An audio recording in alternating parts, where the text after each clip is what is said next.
Alright everyone, welcome to another Tuesday review. This one's more of an update from the last video. I did the Swords and Bones series, and as an update, the Swords and Bones 4 didn't work.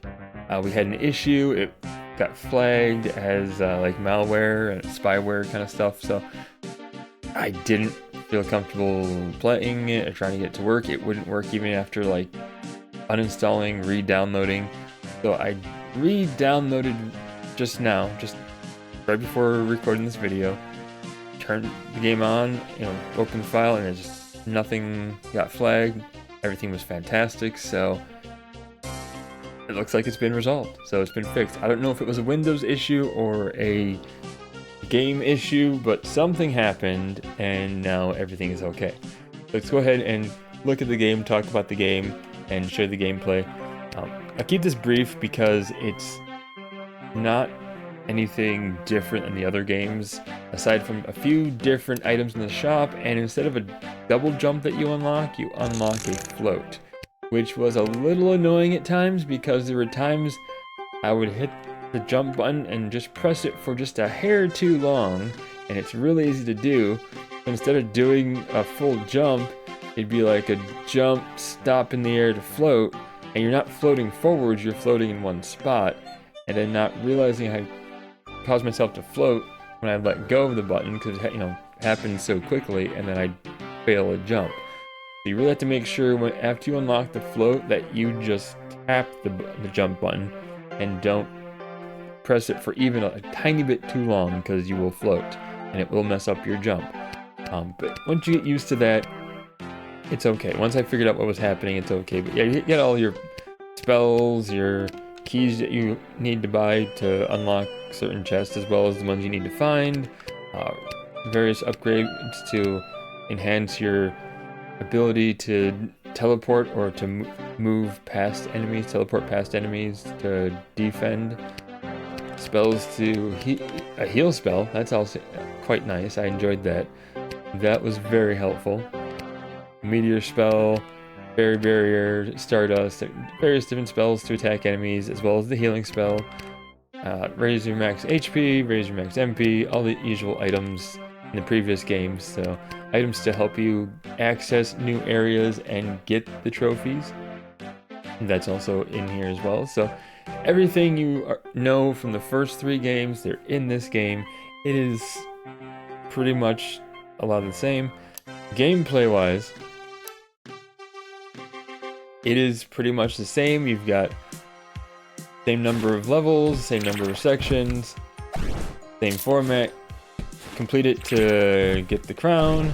Gotta find the trophy, find all trophies in the game to unlock the true ending and the true section. Bosses in this game are at the end of each level, of course, just like the other games. They were a lot easier in this game.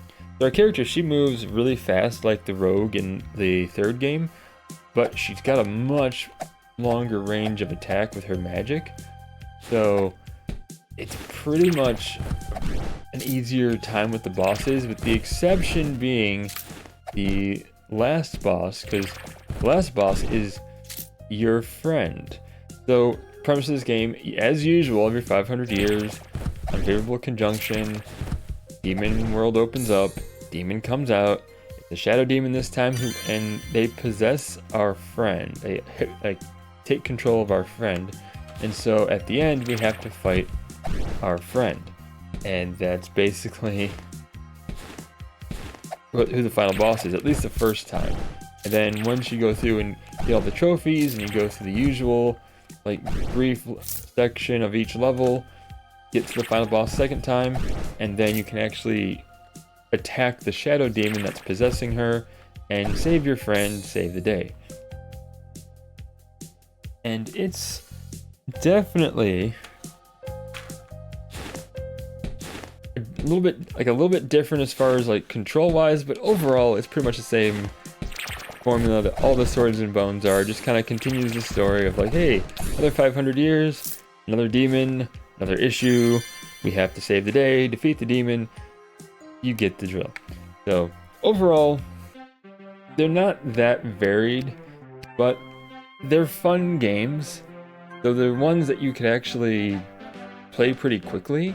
They're easy to get all the achievements on, so if you're looking to get some games to be like your first 100% achievements, or just add a few extra 100% achievements to the game, and you want something that doesn't take a whole lot of time, a lot of investment in, here you go. These games do that.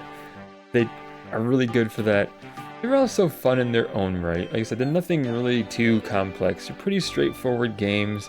You're not gonna go into this with a lot of strategy. Now, there is some involved because some of the enemies can be a little tricky to get past, so you want to make sure you do employ some strategy, but it's not super difficult. Like, these are actually pretty simple games, especially if you're used to games. If you're not used to games, they're kind of good starters. If you are used to games, they're still fun in their own right, and still provide some challenge as well. And this game is no different. Like I said, the bosses for each level, they're easier than the previous games until you get to the final boss, which then presents quite the challenge for you. So, yeah, nice short game. Doesn't take very long. You could probably beat it in like 2-3 days.